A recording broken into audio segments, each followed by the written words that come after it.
Bismillahirrahmanirrahim. Assalamualaikum warahmatullahi wabarakatuh. Alhamdulillahilladzi hadana lihada wa ma kunna linahtadiya laula an hadana Allah. Asyhadu an la ilaha illallah wahdahu la syarika lahu wa asyhadu anna Muhammadan abduhu wa rasuluhu la nabiyya wa la rasula ba'dahu, amma ba'd. Kawan-kawan yang dirahmati Allah Subhanahu wa taala, katong lanjutkan katompong penjelasan tentang takwil. Ini muqaddimah saja. Nanti katong masuk pada marhalah tatbik, penerapan takwil dalam ayat sifat itu bagaimana dipahami. Maksudnya habis ini kita hanya bicara muqaddimah ijmali, pemahaman umum secara umum dulu, apa itu takwil, apa itu tafsir.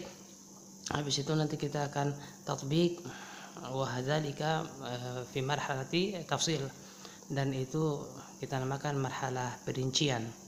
Kita akan sebutkan satu-satu contoh kasus semua yang dibingungkan oleh mutakallimin. Takwil dalam Quran, ayat apa saja yang disalahpahami, dalam hadis apa saja yang disalahpahami, perkataan tabi'in, perkataan imam, siapa saja yang mereka salah pahami, mereka kira itu takwil. Nanti kita akan jelaskan satu-satu. Ini muqaddimah saja, ini sudah sampai pada muqaddimah takwil yang keberapa ini? Sampai pada penjelasan takwil yang ke-6 kah? Bagian 6. Tapi sebelumnya beta dengar beta penjelasan ini, karena kan beta rekam pakai bahasa daerah, mungkin terlalu cepat bicara. Itu enaknya kalau pakai bahasa daerah, saya perlu edit bahasa. Beta pernah dulu mau rekam dengan bahasa Indonesia yang yang bahasa Indonesia yang ini toh yang nasional. Tapi senjadi karena terlalu lambat saya berbicara, baru kadang maksud lain, hasilnya bicaraku lain. Ini saja dalam bahasa daerah ini, bahasa ibu kita sendiri saja ini. Saya dengar ulang ini, itu tolong dikoreksi karena dipahami saja, karena ada beberapa maksud yang tidak sesuai dengan apa saya bicara itu. Saya dengar ternyata bukan itu maksudnya. Misalnya pada rekaman bagian 5 baru-baru ini saya ceritakan tentang Nabi menceritakan dalam hadis tentang sifat rahimnya Allah. Lalu Nabi ceritakan budak perempuan itu yang cari anaknya, lalu di situ Nabi bilang Allah lebih sayang daripada itu. Itu maksud saya Nabi yang katakan bahwa Allah itu lebih sayang kepada makhluknya daripada ibu itu. Tapi dalam rekaman itu saya bilang Allah katakan. Mungkin terlalu cepat saya bicara. Baru ada juga dalam rekaman saya sebut Atha bin Abi Rabah, saya sebut juga Sa'id bin Jubair Arab. Maksud saya bukan Arab tapi Ajam. Terus ada juga baru-baru tadi itu rekaman 5 yang terakhir mau selesai itu, saya bilang kata rahim itu dia kalau hanya rahim dia belum bermakna umum. Padahal maksud saya itu memang rahim itu makna umum, dia belum bermakna khusus. Tapi saya tak putar balik, saya bilang rahim sendiri itu dia bermakna khusus. Baru saya bilang lagi nanti ada kalimat setelahnya baru mengkhususkannya. Saya di situ bahasaku kurang maksud saya itu kalau ada satu lafaz dia masih umum. Nah, itu insyaallah sudah dipahami karena saya sudah ulang-ulang dari pertama toh. Kalau ada satu lafaz yang berdiri sendiri dia maknanya umum. Nanti setelah ada kalimat sebelum ataupun setelahnya itu baru dia bisa dimaknai dengan makna khusus. Oke.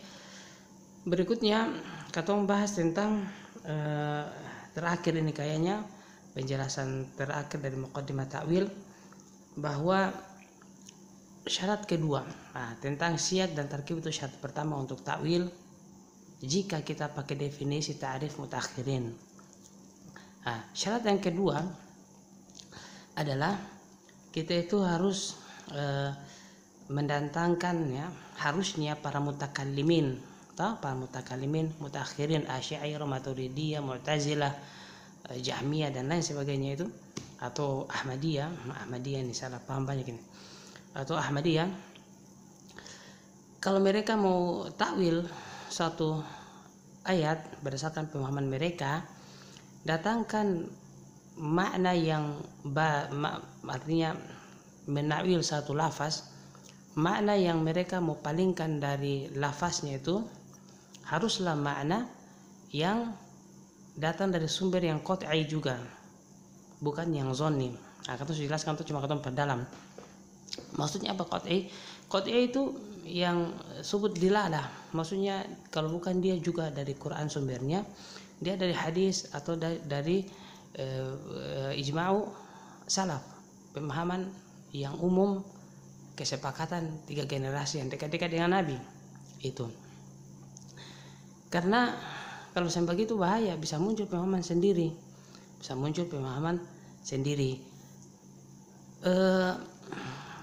makna yang munsharif ilaihi, makna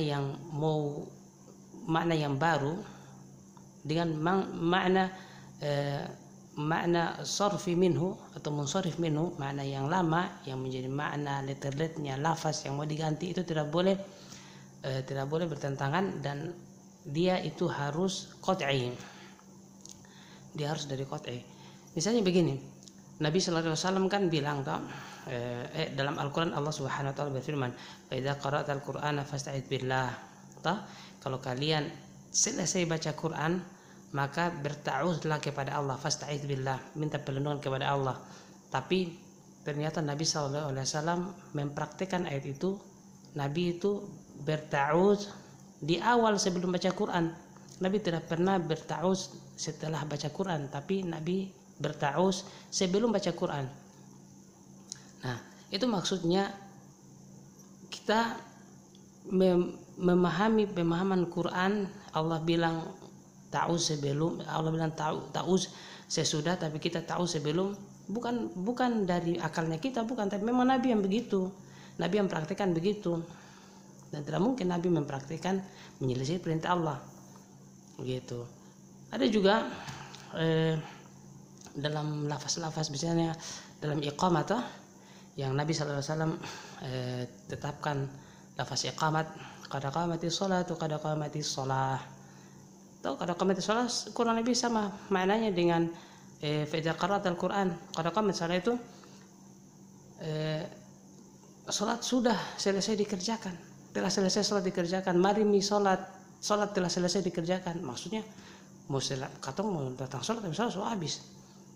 Nah, maksudnya satu qimus sholat baru mau dikerjakan ini, mari datang sholat.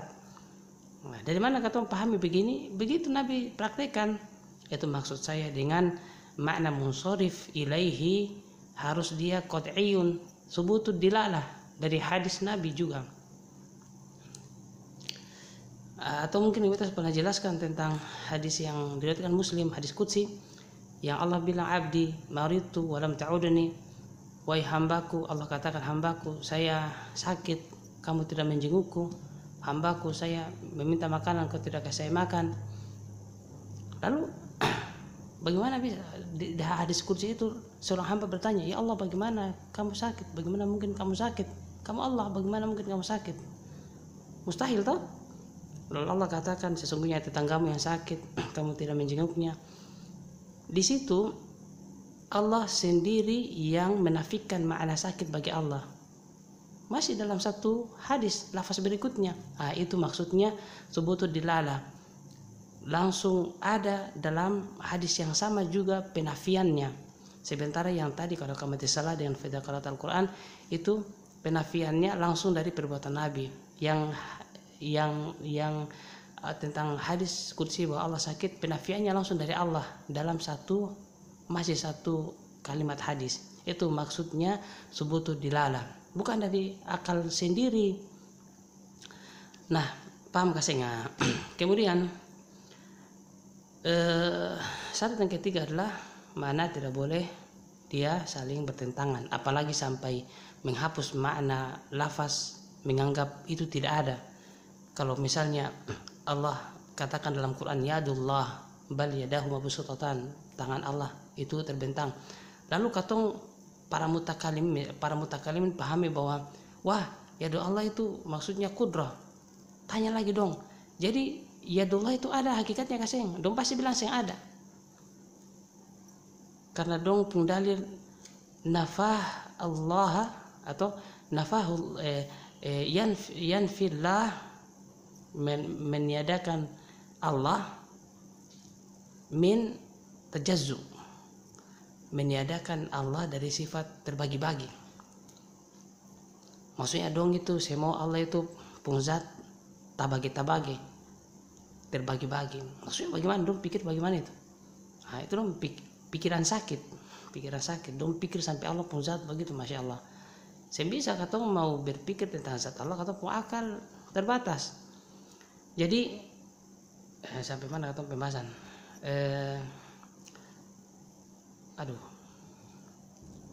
Oh iya.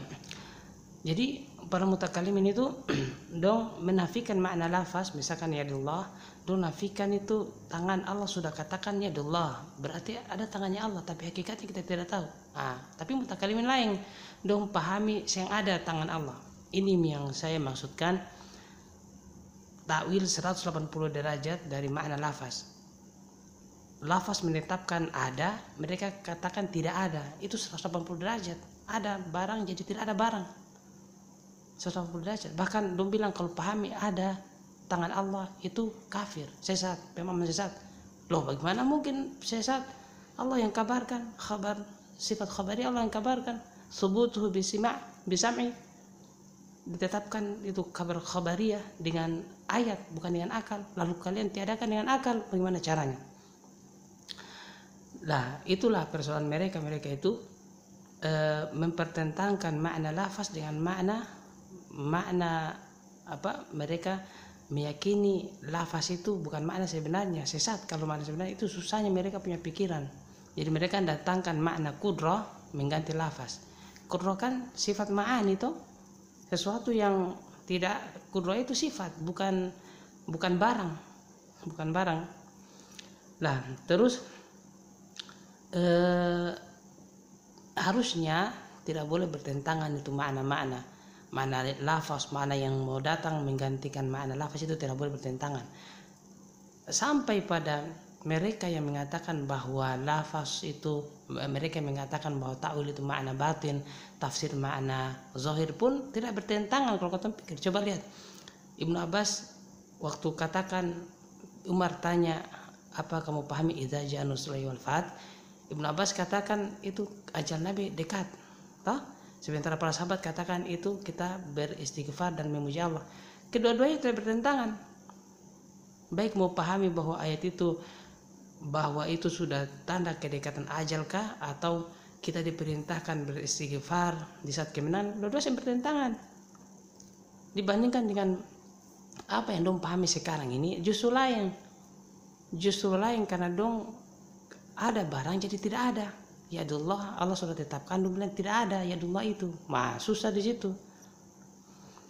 Kemudian Adi bin Hatim yang tentang imsak tadi. Ya, Adi bin Hatim radhiyallahu anhu, dia ambil benang hitam benang putih, dia praktekkan makna lafaz yang teks. Lalu kemudian tanya Nabi, padahal bukan secara teks maknanya, tapi penjelasannya langsung dari Nabi. Nah itu juga maksudnya subutu bil makna yang datang itu harus qat'i, harus dari Quran atau penjelasan Nabi. Dalam Al-Quran Allah katakan khaitul abyadu minal khaitul aswadi. Adi bin Hatim sudah praktekkan benang putih benang hitam, tapi tanya Nabi, ternyata maknanya siang dan malam.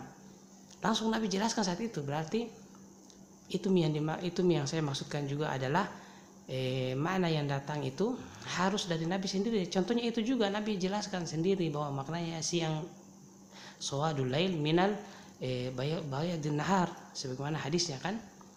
Itu boleh karena Nabi sendiri jelaskan, dan itu tidak bertentangan juga.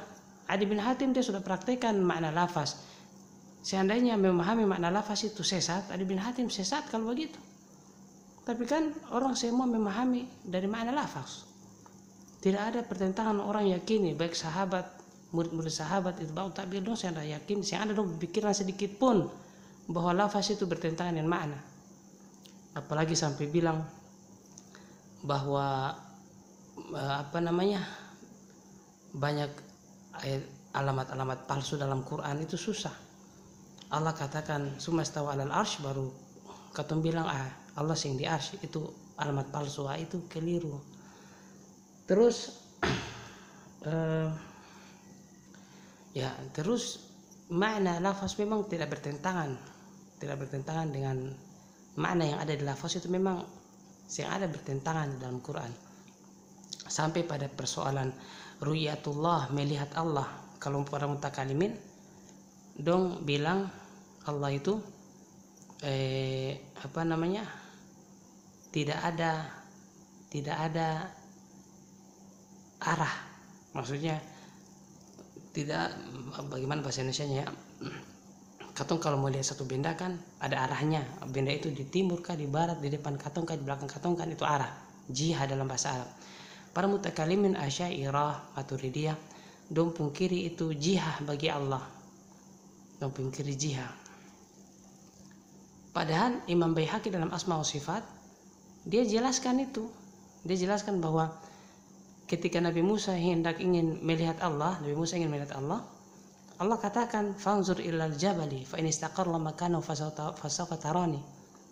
Wahai Musa, lihat ke arah gunung sana. Kalau kamu lihat gunung masih tetap, berarti kau bisa lihat saya. Nabi Musa, Imam Al-Baihaqi dalam Asma wa Sifat, dia tidak pungkiri melihat Allah di dunia itu bisa kalau Allah inginkan.